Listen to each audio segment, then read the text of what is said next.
Nous évoquerons ce samedi la République démocratique du Congo. L'opposition décide de ne pas boycotter la présidentielle du 23 décembre prochain. Nous parlerons également de la Guinée où une présumée tentative d'assassinat sur la personne du chef de file de l'opposition. C'est l'opposition guinéenne qui le dénonce. Est-ce de la fiction ou la réalité? Et puis en seconde partie, la question du Togo. Quelle solution durable pour faire bouger la question de la Commission électorale nationale indépendante? Pour la première partie, nous accueillons Ruben Monama Bossenjo, président du Haut Conseil des Congolais de l'étranger, session Togo. Ruben, bonsoir. Bonsoir Samuel, comment ça va? Ça va bien, merci d'accepter notre invitation. Oui, c'est un plaisir.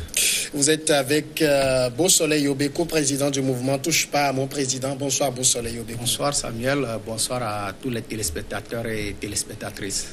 Nous allons commencer avec la République démocratique du Congo. Ce samedi, l'opposition est descendue dans les rues. Une manifestation contre la machine à voter. Mais on va le voir dans l'émission, au même moment qu'on dénonce la machine à voter, il y a notamment le courant de l'UDPS qui choisit d'aller à l'élection présidentielle du 23 décembre avec ou sans cette machine à voter. Est-ce qu'il y a un cafouillage au niveau de l'opposition congolaise? On va d'abord suivre ces propos de certains militants de l'opposition à la manifestation. C'était hier samedi.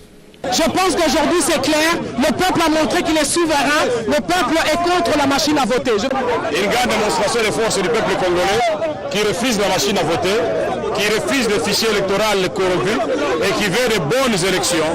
Et donc les leaders avec le peuple en communion, à l'unisson, nous avons marché aujourd'hui pour dire non à la parodie électorale. Pas d'élection avec la machine à voter. S'il ne retire pas la machine à voter, nous déclenchons la transition sans M. Kabila pour aller aux élections avec des personnes qui sont capables de le faire. Voilà quelques réactions d'opposants rencontrés dans les rues de Kinshasa. Bossenjo Monama, c'est votre pays. Alors d'abord, on sait avant de parler de cette manifestation et des revendications, l'opposition s'est retrouvée à Johannesburg et la décision qui a été prise, c'est de ne pas boycotter la présidentielle du 23 décembre prochain. C'est stratégique selon vous? Oui, c'est stratégique. D'abord, il faut comprendre qu'aujourd'hui, s'il faut parler des boycotts, ça n'avance plus les pays. S'il faut boycotter, ça n'avance plus les pays. Il faut toujours dire, voilà, nous irons aux élections. Je pense que l'opposition a bien réfléchi.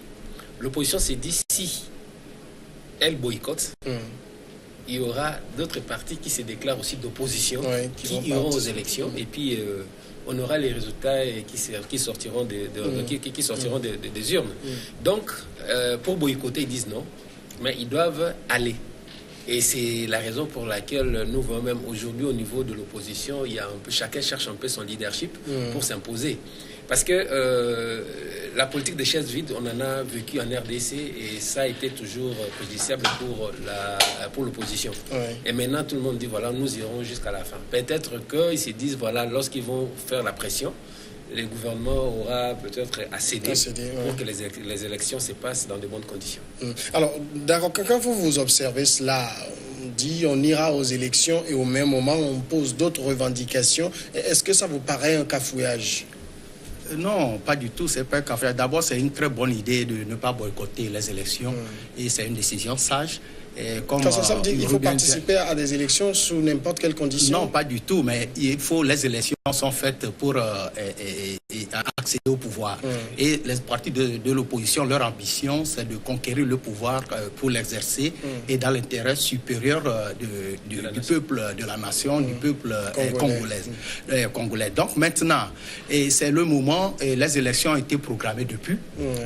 Il y a eu même le glissement après la fin du mandat de Kabila, 2 ans de glissement, et l'opposition n'attendait que ce rendez-vous pour pouvoir s'affirmer et conquérir le pouvoir. Maintenant, souvent, les oppositions en Afrique ont eu tendance à boycotter. Ils ont boycotté par le passé. Je crois qu'ils ont eu à comprendre. Ils ont retenu la leçon du boycott. Et maintenant, moi, je vois que c'est une bonne décision qu'a prise l'opposition congolaise d'aller à ces élections.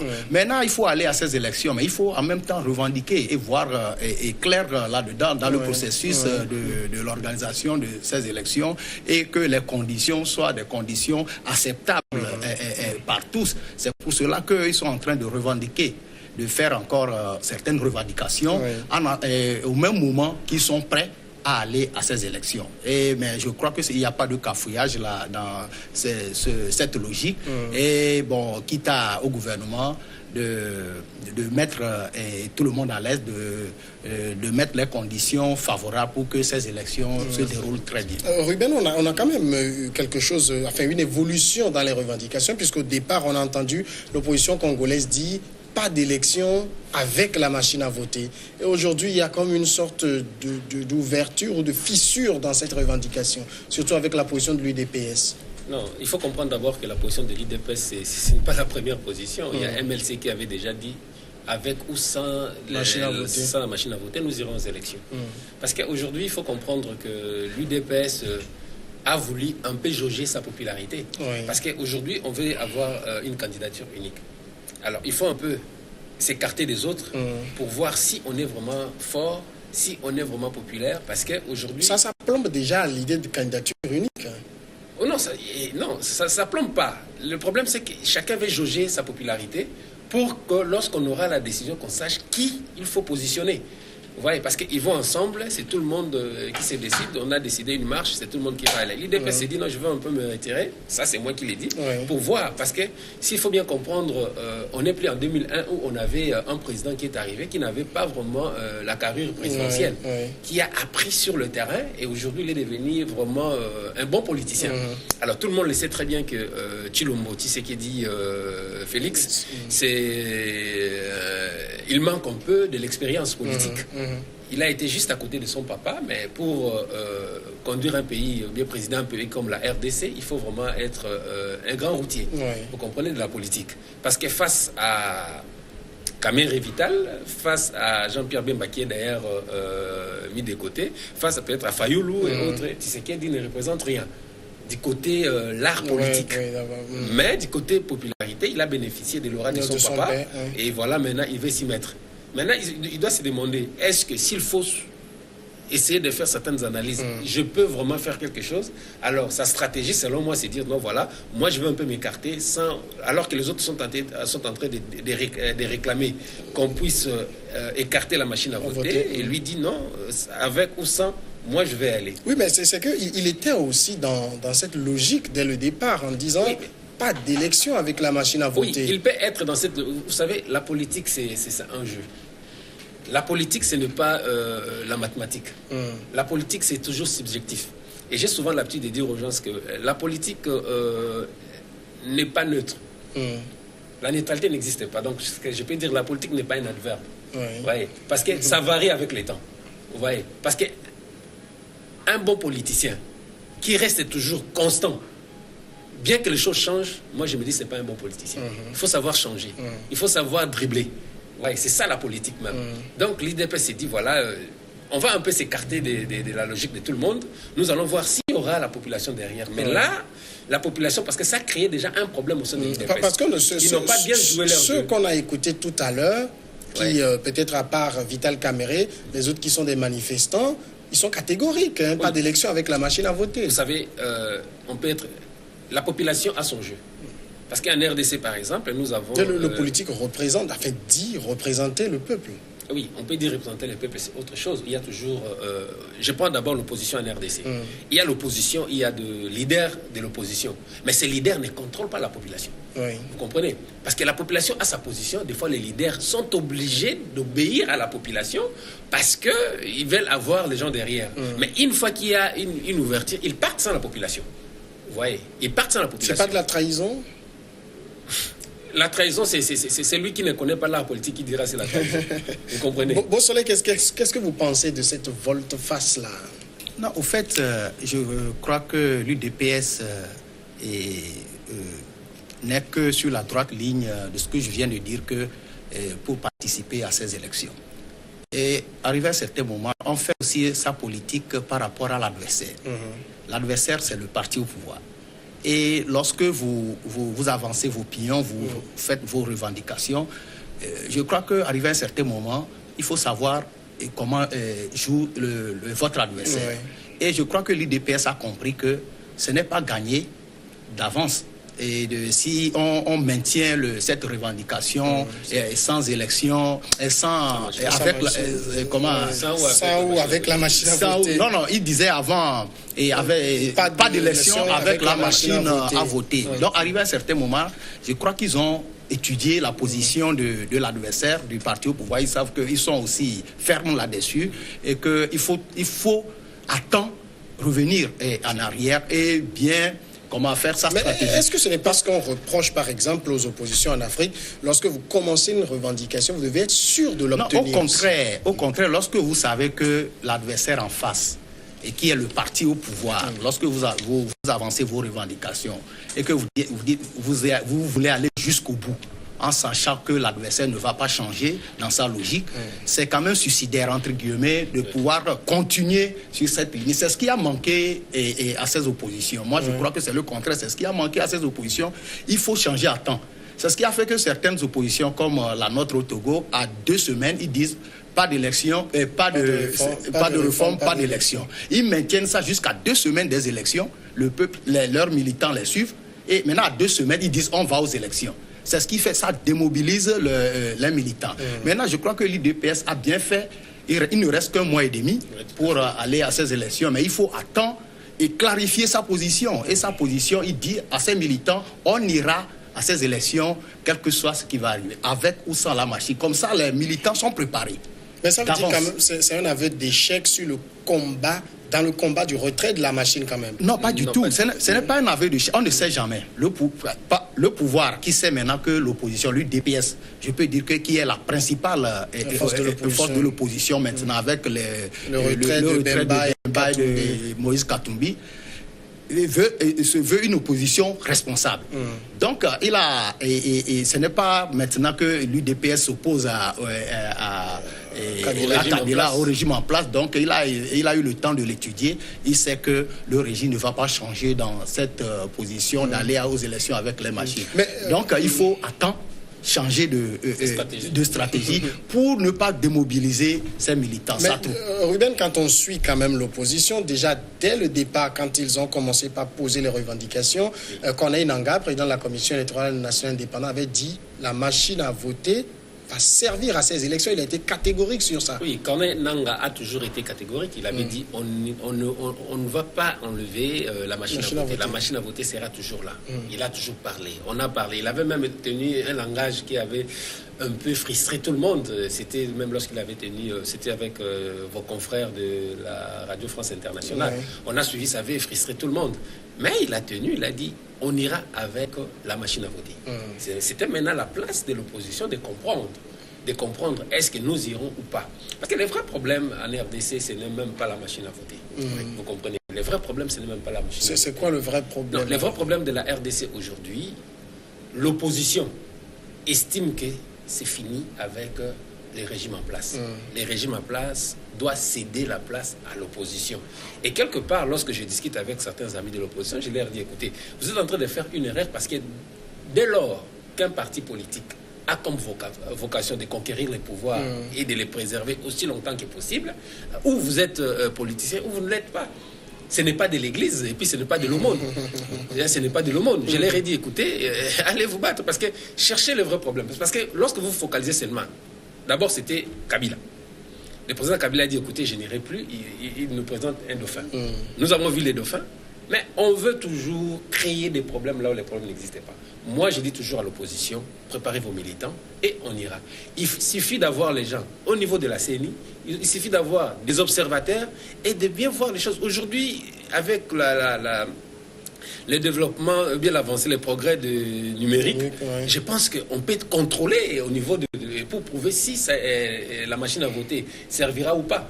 Vous comprenez? Donc le problème de la RDC ne veut plus du PPRD et des FCC.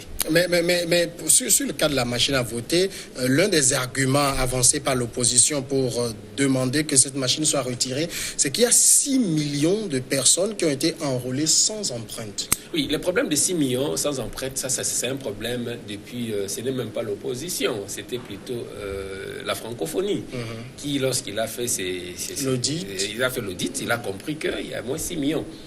Alors, je me pose la question aujourd'hui, qu'est-ce que l'opposition fait au juste pour ces 6 millions fictifs? S'il y a 6 millions... Qu'est-ce qu'elle peut faire? Ce qu'elle peut faire. Parce que ces 6 millions sont déjà dans la machine. Et c'est pour ça qu'elle demande le retrait de la machine, justement. Non, ils ne sont pas dans la machine. Ils sont dans le fichier. Ils sont dans le fichier. C'est ce que j'ai dit. Mais c'est ce que j'ai dit. Donc, c'est les gens qui vont venir voter, dont les empreintes ne se trouvent pas dans la machine. On vote avec les empreintes. Non, en fait... Moi, je pense qu'aujourd'hui, s'il te plaît, si je dois peut-être réclamer ces bics qui est mien, je dois savoir comment le réclamer. Si je commence par t'insulter, tu es voleur, d'avertir... Voilà. Le problème aussi, c'est la culture politique. Ouais. Il y a des opposants qui ne savent pas comment négocier, mais comment s'asseoir pour discuter d'un problème. Vous commencez par torpiller et directement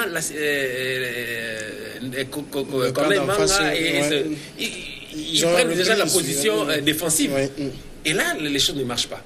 Comprenez? Je pense que les problèmes des 6 millions devaient être abordés autrement. Poser les problèmes, discuter et trouver un modus operandi pour ces problèmes. Mais lorsqu'on est en train de crier, au lieu d'aller... Aujourd'hui, je l'ai dit souvent, ce n'est ni le net, ce n'est pas aussi sur le plateau de télévision qu'on peut discuter. Il faut aller là où il y a le problème. Ils devaient faire une délégation, aller voir Nanga, discuter ensemble. On me dirait qu'ils ont toujours discuté. Moi, je dirais c'est faux. On ne peut pas aujourd'hui, lorsqu'on présente les revendications, on a 10 et on veut avoir 10 résolus. Non.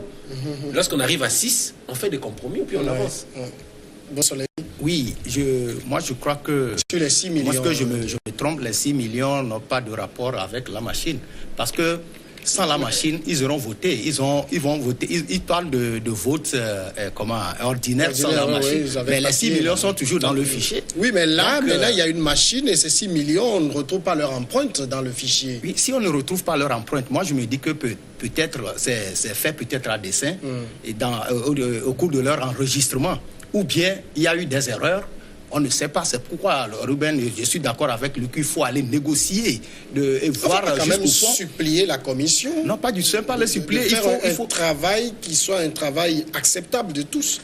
Oui, bien sûr, la commission a l'obligation de faire un travail acceptable de tous parce que ce n'est pas le parti au pouvoir qui l'a mis là-bas, mais c'est tout le peuple. Il travaille au nom de tout le peuple et pour tout le peuple congolais. Donc, il y a les représentants, de l'opposition. Bien sûr, donc ce qu'il y a, c'est que moi, si je le dis, la machine, c'est un faux problème. Si les 6 millions, qu'est-ce qui prouve que ces 6 millions-là, ce sont les électeurs du parti au pouvoir ou bien de l'autre parti? Rien ne le prouve. Donc, c'est la raison pour laquelle il faut aller et poser les vrais problèmes. Peut-être que dans les discussions, on peut avoir gain de cause. Il faut poser les problèmes où il faut les poser. Tout à fait. Les problèmes où il faut les poser. Nous sommes en politique. Là, lorsque vous criez sur tous les toits qu'ils font ci, ils font ça, je crois que quelque part, votre adversaire aussi est braqué et ça rend difficile les négociations. Et moi, je le dis, mais moi, pour avoir participé, pour avoir supervisé beaucoup d'élections au Togo ici, je dis, rien n'est connu d'avance. En matière d'élection, l'opposition ne peut pas dire que les 6 millions, par exemple, à RDC, sont les électeurs qui vont obligatoirement voter pour le parti au pouvoir. Je dis non. Donc c'est pour cela que je comprends la position de l'UDPS. Il faut y aller.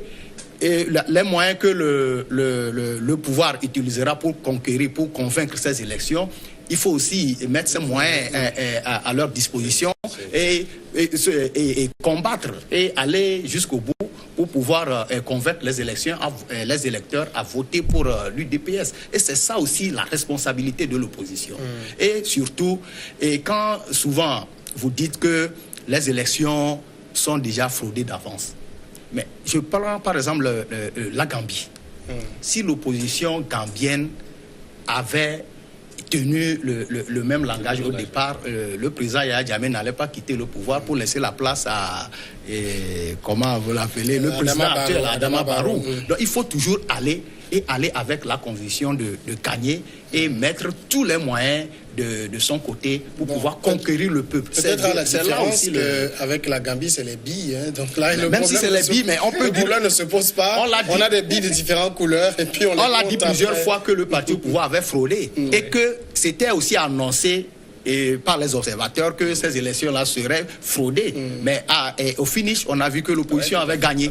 Parce que l'opposition a eu, d'abord, il faut certains préalables. Les élections, c'est un tour. Maintenant, l'opposition, la première condition pour gagner ces élections, c'est de chercher un candidat unique. Parce que si vous ne cherchez pas de candidat unique et qu'il y a de candidats multiples, c'est que vous échouez d'avance. Vous perdez votre temps. Justement, sur le débat sur la question de candidature unique, aujourd'hui, c'est comme si ce débat est relégué au second plan en RDC. Bon, le débat, comme je l'avais dit l'autre fois, n'est pas relégué au second plan. Aujourd'hui, chaque opposant cherche à se confirmer, à faire voir qu'il est vraiment l'homme de la situation. En RDC, c'est un pays de dernière minute. On ne peut pas aujourd'hui déjà présenter les candidats. On est quand même à un mois en RDC, oui. Lorsqu'on demandait au président Kabila de présenter son défunt, c'était le dernier jour, quelques heures. Et je vous dis, en RDC, ça peut être aussi les derniers jours, dire voilà, l'opposition, nous serons derrière tel. Et si les gens ne suivent pas, c'est ça aussi. Oui. Admettons qu'on prenne Martin Fayoulou ou bien qu'on prenne Vital Kamere.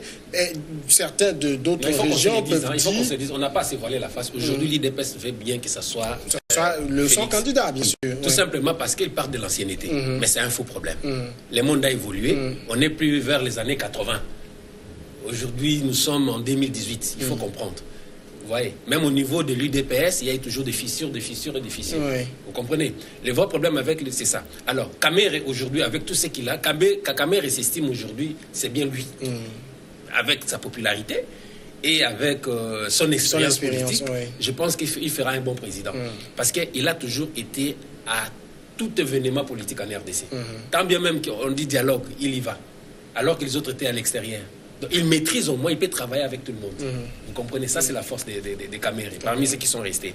Fayoulou, oui, c'est un bon gestionnaire. Il a un bagage intellectuel vraiment confirmé qui peut bien diriger. Et le clic se fait toujours au niveau de Félix.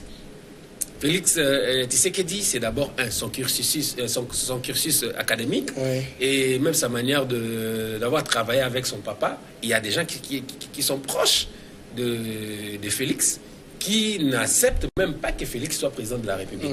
Vous comprenez? Alors, pour Félix, pour l'UDPS, ça doit être Félix. Parce qu'on ne peut jamais accorder à une autre personne, parce qu'il s'estime avoir la popularité. Ou ignorant que Moubaki, qui est parti, il est parti avec certaines personnes. Tibala est parti avec certaines personnes. Badi Banga avec certaines personnes. Vous voyez? Des fois, l'opposition, les gens qui sont souvent radicaux dans l'opposition, moi, je me dis, des fois, ils deviennent myopes. Voilà, ils souffrent de myopisme politique parce qu'ils ne savent pas. Ils voient très proche, ils ne savent pas que les choses sont en train de changer. Ouais. Aujourd'hui, ils sont déjà déplumés, mais ils pensent qu'ils sont toujours forts. Et là, c'est ce que dit Ruben Monama, on voit tout l'ego des acteurs politiques. Est-ce que si on doit parler honnêtement, on peut avoir un candidat unique en RDC? Non, ça sera difficile, il faut l'avouer. Parce que c'est carrément impossible. Non, je ne dis pas impossible, ça sera très difficile parce que tout est possible en politique. Donc, le problème des oppositions en Afrique, et c'est ça, et à l'heure où nous parlons, les opposants, les leaders de l'opposition en RDC savent que s'ils vont de manière dispersée, ils vont échouer. Ils sont battus d'avance. Ils le savent, tous le savent.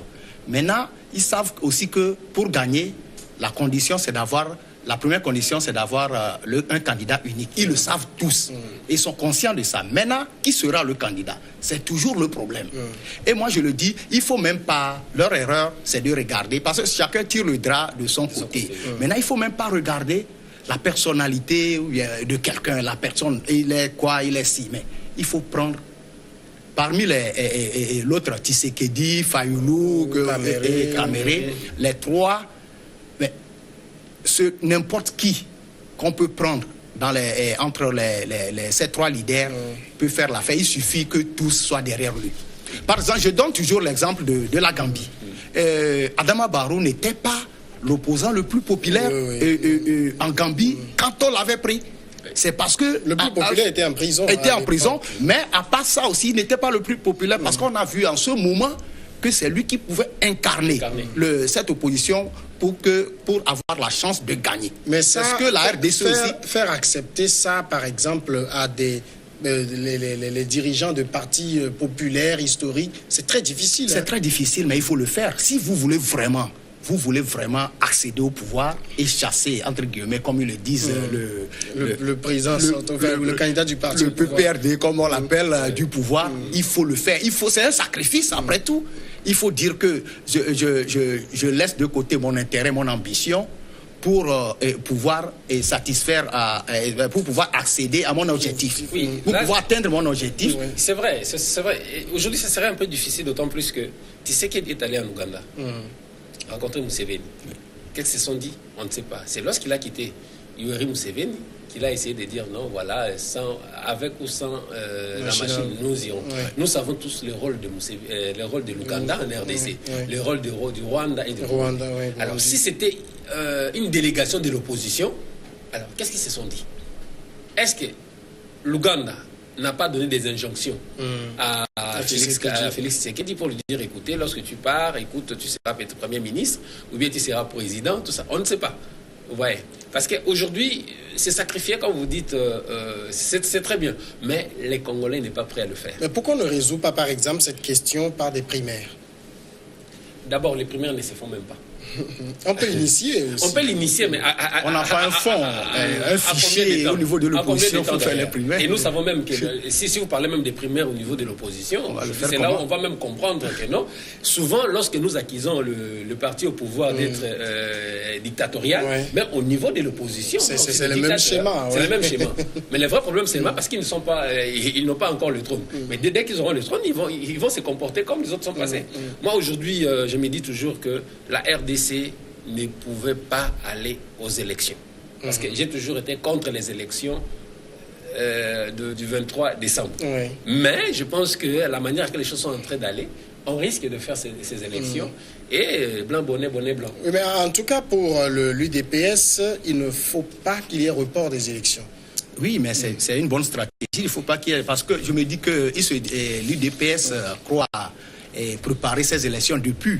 Et ils l'ont fait, et ça fait, je peux dire, 2 ans maintenant qu'ils préparent ces élections. Donc je crois qu'ils sont suffisamment préparés, outillés pour pouvoir affronter ces échéances. Donc, point n'est besoin de reporter encore ces élections, quitte à mettre sur pied une bonne stratégie pour pouvoir accéder au pouvoir. On ne sait jamais. Oui, tout à fait. Moi, je dirais même que si l'IDPS dit, mais l'IDPS a plutôt changé le langage. À un moment donné, l'IDPS était partisan de transition sans Kabila. Ils étaient... Vous l'avez toujours dit aussi que la politique, on l'a fait. C'est ça, Et aujourd'hui, l'IDPS a compris autre chose. Parce que jusque-là, nous ne savons pas les colis qu'il a pu avoir au niveau de l'Ouganda. Ça nous tourne tout. Mais ce qui est sûr, c'est que c'est après l'Ouganda que tout a changé. Tout a changé, oui. Parce que même Mouzé Laurent Désiré Kabila, pour qu'il passe président de la RDC, est passé en Ouganda. Parce que l'Ouganda joue un rôle déterminant au choix des présidents de la RDC. Vous comprenez? Félix, moi j'ai dit, bon, les gens peuvent l'accuser comme ils le veulent, c'est la politique. C'est la politique. Il ne peut pas toujours être donc, sous l'ombrage de Kaméré, de Fayoulou, tout ça. Bon, il se faufile parce qu'il sait qu'il a la population. Mais quelque part aussi, il est en train de se tromper. Il est en train de se tromper, d'autant plus que... Oui, parce qu'aujourd'hui, on doit se le dire, en Afrique, les leaders politiques de l'opposition ne contrôlent pas leurs militants. Parce que lorsqu'ils prennent une décision, ils arrivent même à imprimer dans les cerveaux des militants, on ne peut pas travailler avec ces gens-là. Mais à un moment donné, lorsqu'ils veulent partir, ils craignent. Parce que les militants ne sont pas avec eux. Les militants restent dans une position donnée. Et lorsqu'ils changent, ça crée toujours des problèmes. Oui, c'est pourquoi il faut attendre. Quand on change de décision, quand on veut changer aussi de décision de l'opposition, il faut le faire à temps. Pour pouvoir préparer l'opinion pour ne pas surpris, pour ne pas être surpris à la fin. Comme on le dit, je l'ai déjà dit, à 2 semaines, on dit non, on va y aller. Mais c'est que vous êtes battus d'avance parce que vos militants ne vont jamais vous suivre. Voilà. Donc l'UDPS, je voulais le dire que quoi qu'on le dise, Ouganda ou pas, c'est un parti incontournable au niveau de l'opposition de la RDC. Je peux dire même que c'est le principal parti de l'opposition jusqu'au décès de Étienne Tshisekedi. Je peux dire que c'est le principal parti de l'opposition congolais. Le principal, je le dis sans crainte, c'est le principal jusqu'au décès de Étienne Tshisekedi. Maintenant, comme vous l'avez si bien dit, il y a une population, toute une multitude de militants qui sont derrière l'UDPS. Et je crois que l'UDPS joue aussi cette carte de popularité au niveau de l'opposition. D'accord. Encore une dizaine de minutes, on passe rapidement au second sujet. C'est la Guinée, présumée tentative d'assassinat de Cellou Dalein Diallo. L'ancien Premier ministre, principal opposant Alpha Condé, a dénoncé mardi une tentative d'assassinat après que son véhicule a été traversé par une balle alors qu'il se rendait à une manifestation interdite par le pouvoir du président Alpha Condé. Je le cite, la balle est passée juste entre mon chauffeur et moi. On a voulu m'assassiner. La dernière fois, je vous ai dit que Alpha Condé, il le cite, a ordonné de m'assassiner. Voilà la preuve la plus éloquente. Est-ce que Ruben Monama, au niveau de la Guinée, Cellou Dalein Diallo, est dans la fiction ou dans une réalité? Parce que ça ressemble plus à un film américain. Vous savez, lorsqu'on fait de la politique, il faut comprendre, il faut avoir des stratégies. Parce qu'à un moment donné, si je suis dans l'opposition et on n'entend plus parler de moi, je dois chercher à créer une situation. Vous comprenez? Ça, je le dis toujours. Parce que, ça veut dire que vous acceptez la thèse de la fiction? J'en viens. D'abord, la manifestation n'était pas autorisée. Qu'est-ce qu'il est allé faire? Parce qu'aujourd'hui, il faut comprendre, par certaines formations, nous avons appris que lorsqu'il y a manifestation, on ne touche pas à l'opposant qui semble être le principal. Vous comprenez? Et même lorsque les gens descendent sur le terrain, le régime prépare d'autres personnes pour protéger. Parce qu'au cas où il y a bavure, ça va tourner très mal.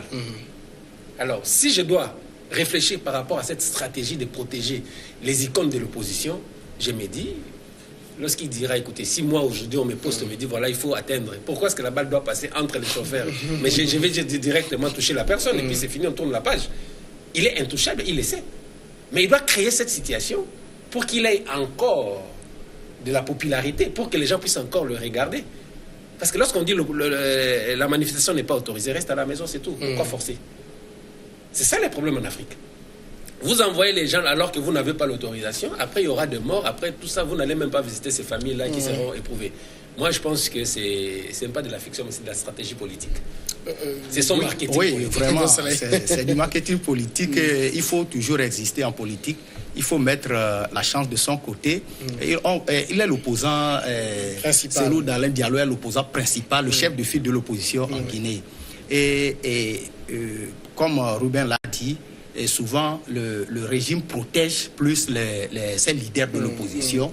Et moi, je ne crois pas, et je crois même que c'est un mensonge de pouvoir dire que c'est le président Alpha Condé a planifié son assassinat. Le président Alpha Condé au pouvoir, je crois, ça fait 8 ans, et il a battu aux élections en 2010, il a battu aux élections en 2015, et je crois que c'est son dernier mandat, s'il faut s'en tenir à la constitution guinéenne. Et c'est maintenant, pendant 8 ans, on ne l'a pas assassiné, c'est maintenant qu'on va l'assassiner. Pourquoi?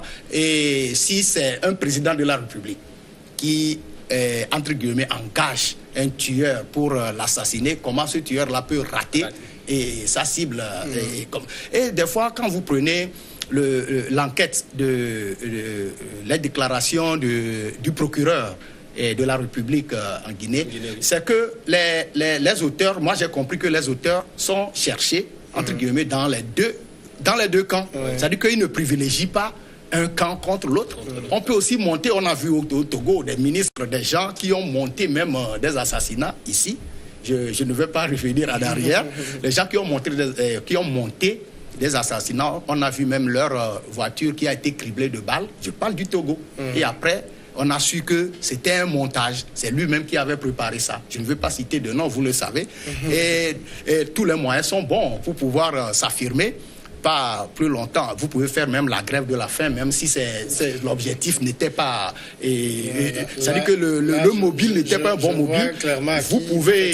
Vous pouvez même exhiber votre véhicule quand une manifestation est interdite et que vous allez, et que peut-être par mégarde le gaz lacrymogène a atteint votre pare-brise, vous pouvez l'exhiber pour dire qu'on a voulu vous assassiner. Tout ça là, c'est pour tirer le drap de votre côté. Et surtout que peut-être qu'au niveau de l'opposition en Guinée, maintenant, il y a même des opposants qui montent. Les gens peuvent être fatigués de Cellou Dalein Diallo parce qu'il a participé aux élections 2 fois de suite. Et il y a aussi dans l'opposition, il est chef de file, mais il y a dans l'opposition certains qui montent aussi, qui peuvent faire la campagne comme quoi lui aussi il a échoué et qu'il faut faire la place. Comme au Togo, il y a d'autres opposants qui montent et que les autres sont obligés d'utiliser tous les moyens pour pouvoir s'affirmer. Mais Ruben, quand on dit quand vous optez pour la stratégie politique, est-ce que ça veut dire que ce qui s'est passé est monté de toutes pièces par lui? Et voilà, la balle a traversé le véhicule, il montrait la vitre. Il peut montrer, Samuel, si le président de la République décide d'effacer une personne, ce n'est même pas par la balle. Ce n'est même pas par la balle. On peut les tuer même dans sa chambre. On peut les tuer autrement. On peut créer une panne électrique et puis c'est parti, il est parti. Il n'a pas de médecin, il ne se fait pas soigner. Tout ça, moi je trouve ça, ce sont des manœuvres dilatoires. C'est juste son marketing politique. Il veut bien qu'on sache qu'il est là. On est en train de les chercher. Eh bien, si aujourd'hui on les tuait, donc la Guinée, on ne parlera plus de l'opposition. Donc il veut bien se positionner. Parce que le régime en place a tous les atouts. Lorsqu'un opposant dit « on a failli me tuer », d'abord, je ne crois pas à cette thèse-là. J'ai participé à certaines réunions, je connais au moins certaines stratégies, mais écoute, vous êtes là, même votre voiture peut créer un accident. C'est vous qui créez l'accident et puis vous mourrez. Il y a tellement de stratégies pour effacer un individu qui devient une pierre dans la chaussure du régime. Mais c'est facile. Le régime n'a pas besoin d'aller tuer. Mais là, ce n'est pas un individu, c'est le chef de file de l'opposition. C'est le chef de file de l'opposition, mais c'est lui maintenant qui se prend toujours. Il se dit non, il est la pierre dans la chaussure du pouvoir. Aussi longtemps qu'il est là, le pouvoir ne respire pas, c'est ce qu'il croit. Mais si le pouvoir veut l'effacer, le pouvoir a tous les atouts, a tous les moyens. Est-ce que c'est dans le cas de la Guinée, Cellou Dalein Diallo, bon, il est populiste, mais est-ce qu'il a encore besoin de monter un scénario pour faire parler de lui? Mais il en a besoin parce que je dis que lorsque vous sentez que votre popularité baisse, mais il y a tous les moyens qu'il faut utiliser pour pouvoir la remonter. Et je vous dis aussi qu'en politique, surtout en Afrique ici, la sympathie, lorsque on fait croire que le pouvoir vous attaque, il y a de la sympathie que vous attirez. Et même au niveau mondial, quand je prends l'exemple du Brésil actuellement, le candidat du parti de l'extrême droite, quand il a été poignardé, mais sa popularité avait augmenté en flèche. On ne sait même pas maintenant, est-ce qu'il faut dire que c'est ses adversaires qui l'ont poignardé, parce qu'eux aussi savent que toutes ces actions peuvent attirer de la sympathie au candidat. Mais maintenant, on ne sait même pas, même si ce n'est pas lui qui a monté, c'est que ça lui a profité. Et ça profite toujours. On peut même créer des exils volontaires comme au Togo pour pouvoir s'attirer toujours de la sympathie. Et tous les moyens sont bons au niveau de l'opposition. Et je crois que, moi je le dis, le président Alpha Condé ne peut jamais avoir même une seule minute à l'idée de tuer ou bien d'assassiner Cellou Dalein Diallo. Au contraire, des fois même, ces opposants, chefs de file, qui sont toujours l'opposition, opposants traditionnels, traditionnalistes, même arrangent aussi le pouvoir. Et ils sont toujours méfiants par rapport à ceux qui montent, que ceux qui sont déjà assis et qui ne veulent pas céder la place aux autres opposants qui montent. Donc je crois que cette thèse est à écarter. Et même si ce n'est pas lui qui a monté, je crois que et le pouvoir ne peut pas planifier son assassinat et que ce qui vient de se passer ne peut que lui profiter au niveau de l'opposition. Et surtout, le pouvoir ne peut même pas les rater. Voilà. Si seulement si c'était le pouvoir ne peut pas les rater. Il ne peut pas le rater. Mais il n'en demeure pas moins qu'entre Alpha Condé et Cellou Dalein Diallo, la tension semble véritablement monter entre les deux hommes. Oui, ça doit toujours monter parce que Cellou n'a jamais accepté ses échecs. Il a toujours dit qu'il avait battu. C'est lui qui devait être élu. C'est lui le président. On a triché, ainsi de suite. Bon, ça marche toujours pas. Il voit aussi son âge. Oui. À un moment donné, lorsque l'âge avance, ça énerve l'opposant parce qu'il s'est dit, voilà, je devais être président de la République à cause de cet homme. Il est en train toujours de me barrer la route. Donc voilà, il peut créer des problèmes. Ça ne peut pas aller ensemble. Ça ne peut pas aller. Et la tension a été toujours créée, je peux le dire, et par Cellou Dalein Diallo, parce que lui, Alpha Condé est déjà au pouvoir. Il a gagné ses élections 2 fois de suite. C'est lui qui est toujours aigri. Cellou Dalein Diallo a été toujours aigri, comme il le dit. Il n'a jamais accepté qu'il ne soit pas au pouvoir en Guinée, parce que vous souvenez, en 2010, il avait même battu le professeur Alpha Condé très nettement au premier tour, mais il se croyait déjà au pouvoir quand ça a tout à basculé au deuxième tour. Non, il n'a jamais digéré cette défaite, et même en 2015, il se croyait pouvoir battre Alpha Condé parce que le peuple attendait beaucoup de Alpha Condé, mais en 2015, il n'avait pas pu réaliser les choses pour combler l'attente du peuple. Donc, Cellou Dalein Diallo a joué sur ça, mais ça n'a pas marché. Il a été réélu. Et je crois que même si leur problème aussi, ils deviennent de plus en plus vieux. Oui. Et maintenant, ce qu'il craint aussi, c'est que c'est ce qui s'est passé en RDC maintenant, et qu'il faut toujours faire attention. Vous dites, vous combattez celui qui est au pouvoir. Mais il est au pouvoir, il représente un parti politique. Mais quand lui quitte le pouvoir, le parti ne peut pas être interdit de participer aux élections. On peut toujours chercher des gens et que le parti peut être derrière lui, être soudé derrière lui, qui peut aussi accéder au pouvoir. Donc les opposants font ces calculs-là, et Cellou Dalein Diallo même peut dire que même si Alpha Condé quitte le pouvoir, mais c'est un couteau à double tranchant, ça peut lui permettre d'accéder au pouvoir facilement, parce que son adversaire le plus redoutable, c'était Alpha Condé. Et même, il peut aussi penser que Alpha Condé peut chercher un dauphin qui peut aussi lui ravir la vedette. Ça aussi, c'est en Afrique. Lorsqu'on parle de l'alternance, on a l'impression que c'est le régime quand l'opposition vient à la place du régime. D'accord. C'est compris. Merci. C'est la fin de cette première partie. Robin Monama Bosendiou, président du Haut Conseil des Congolais de l'étranger. Merci d'être passé. Merci. C'était un plaisir. Alors, dans la seconde partie, on va aborder le sujet Togo. On accueillera Yao Daté, qui est ancien membre de la Commission électorale nationale indépendante. À tout de suite.